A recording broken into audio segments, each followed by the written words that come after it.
Once upon a time, there was a powerful king who decided to travel around his kingdom to see the condition of his people. He was riding a grand elephant, huge, proud, and filled with the arrogance of its own strength. As the king passed through a narrow road, a poor but calm, cool, carefree beggar was sitting peacefully on the roadside, holding his small begging bowl. Lost in pride, the elephant paid no attention and knocked the bowl down with its trunk. The bowl fell rolling on the ground.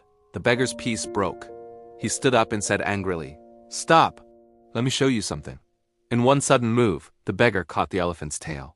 But surprisingly, the elephant could not move even one step forward. The king turned back in shock. What he saw left him speechless. A simple beggar, thin clothes, no weapon, was holding back a royal elephant. Amazed, the king stepped down and said respectfully, "Such power does not belong on the footpath.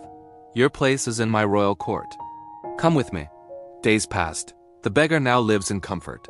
Soft bed, rich clothes, varieties of food. But there was one rule and a job. He had to wake up every day at 4 a.m., light the lamp in the royal temple, and perform prayer without fail. One day, a king from another kingdom came to visit, to show off. The king proudly said, "Our army is strong.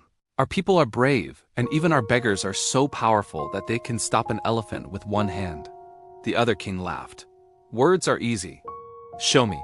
Now it became a matter of pride. The king called the beggar and whispered, "This is my honor.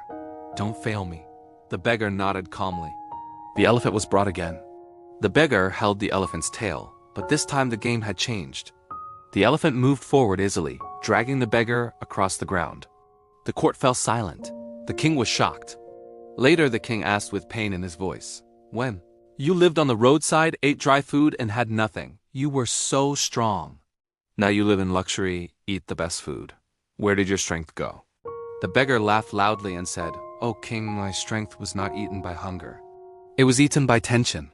Earlier I had no worries, no time, no pressure, no fear of tomorrow. Now I sleep with tension. Will I wake at 4 o'clock a.m.? Will I perform the ritual correctly? Will I make a mistake? This tension slowly ate my power." And this is the condition of today's world. We sleep every night carrying thousands of worries. Money worries, status worries, future worries. These tensions invite hundreds of diseases. And still deep inside we know worrying will not change anything. What is meant to happen will happen by God's will. Tension does not solve problems. It silently destroys strength, health, and peace. Hard work is necessary, but worry is poison. Trust your effort. Leave the rest to God, because tension eats a human being just like termites eat wood. Slowly, silently, completely.